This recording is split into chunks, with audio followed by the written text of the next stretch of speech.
So we are here to address you on a matter which all of you know right now, which has not even been officially brought to our attention. We also learned about it through social media, and that is what has happened in all these cases, where we see things on social media about denominating our candidates. So this morning we saw on social media that our candidate for Busiro East constituency, the Honorable Mathius Walukaga, has been denominated by the Electoral Commission, which we think is wrong, illegal, unconstitutional, immoral, name it. As you know, maybe to give you a background, this is an attack on the National Unity Platform, and you can clearly see it. You remember we told you people that we had very many candidates who we wanted to nominate, over 425, and the regime made sure that we did not nominate majority of the people in those distant places. In Uganda and Eastern Uganda, we were able to nominate bigger numbers, but in Northern Uganda, Western Uganda, even Far East, they made it very, very difficult for NUP to nominate its candidates. And you remember what happened. We called you for a press conference and told you how they frustrated us from nominating LC5 chairpersons, many of them across the country. Now, after that, they blocked the funds that we had hoped to use to nominate candidates. So many of our candidates did not nominate again because they did not have funds. We ended up nominating 303 candidates. But even before that, you remember that there are candidates who were just clearly blocked from being nominated in Bukedeya, where they went as far as denominating, before the denomination, removing 3 women who were trying to contest for that position of woman member of parliament for Bukedeya. They went ahead and blocked our candidates from accessing nomination venues in other places.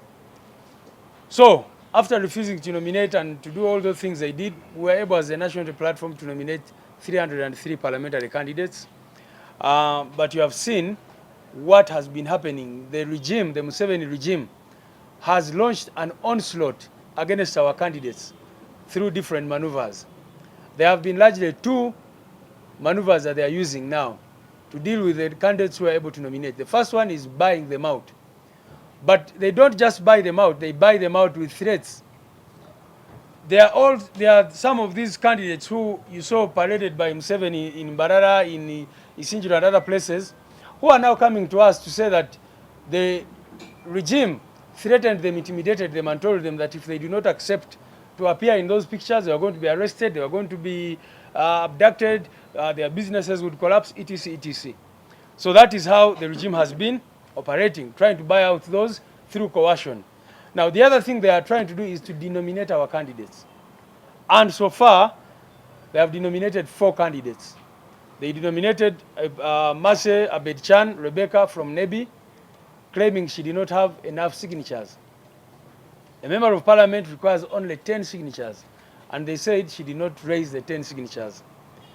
They denominated our youth candidate for Northern Uganda called Ernest Ayen.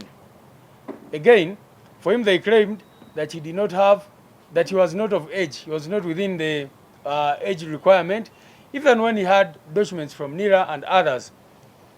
They went ahead and denominated Ongelek Charles, our candidate from Bukedeya, Kachumbala County.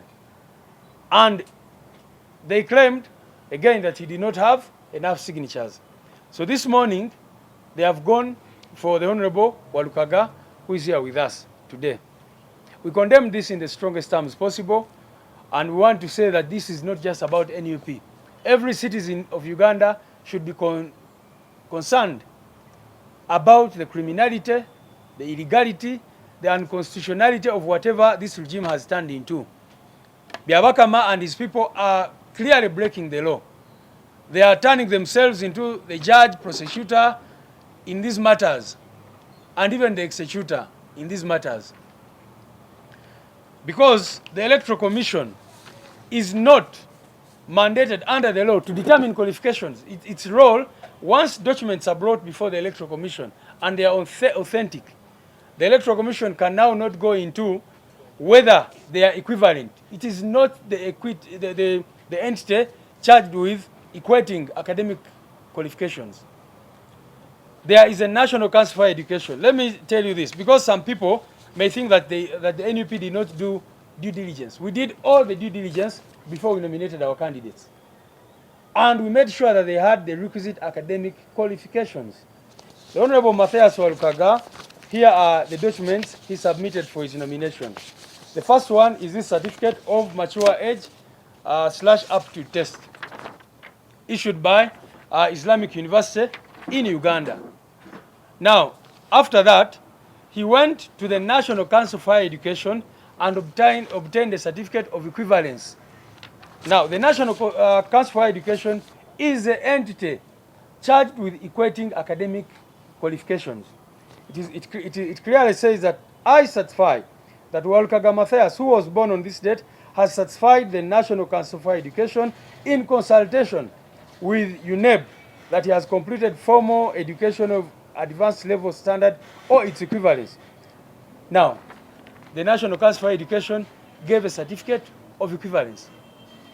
Now, of course, after that, a complaint was raised, which we thought was ridiculous. In fact, we laughed it off, because it was clear that once someone has submitted this document and accompanies it with a certificate from the National Council, this is the body charged with equating academic qualifications, ladies and gentlemen.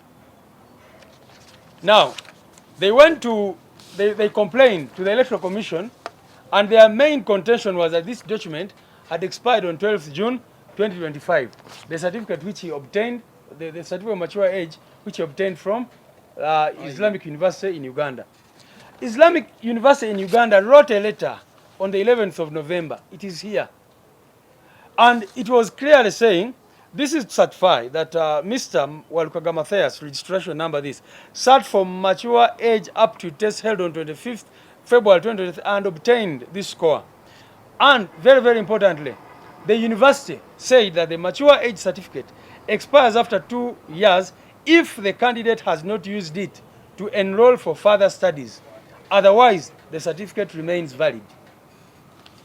Anybody who knows English can clearly see this is very, very clear. The university itself, which gave the document, is saying that this document is valid as long as the person enrolls, goes for further studies. The Honorable Walukaga submitted a letter to the Electoral Commission from St. Lawrence University, where he is pursuing his studies, and right now he's in the 3rd year. Is Vyabakama trying to tell us that someone is at university without completing senior 6?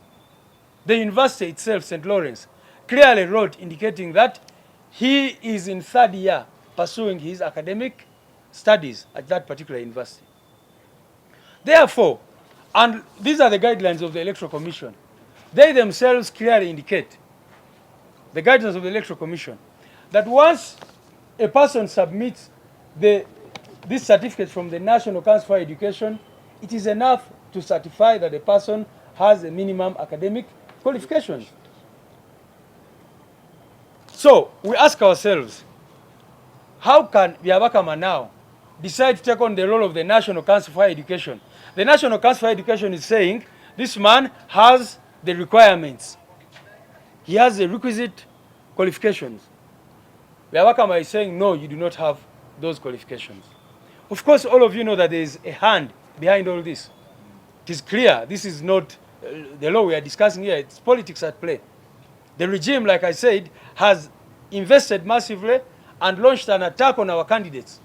We have even been told that they are not yet done, that there are other candidates of NUP who they are trying to denominate illegally and constitutionally.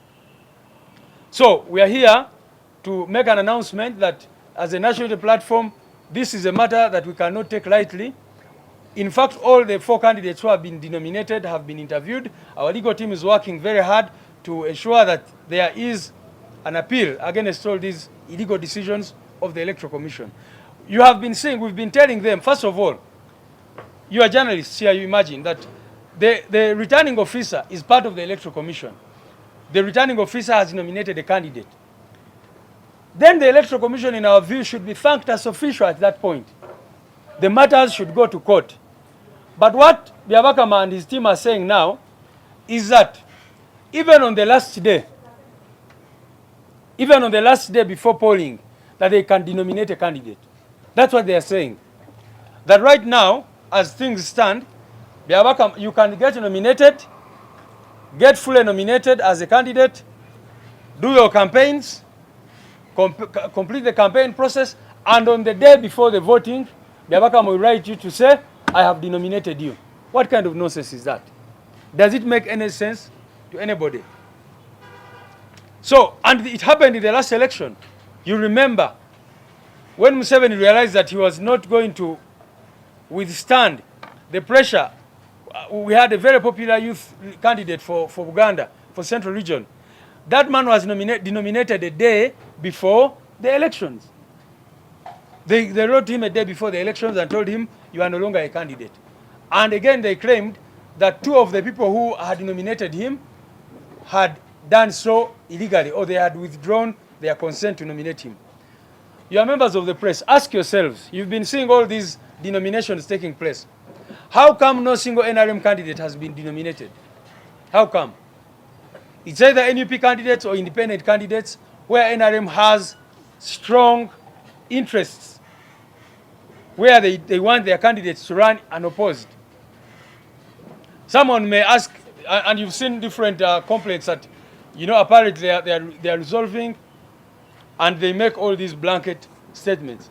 I can even predict that maybe if that charlatan in Nakawa had not complained against the NRM candidate, because you know the Nakawa situation where they were saying that they put the wrong constituency.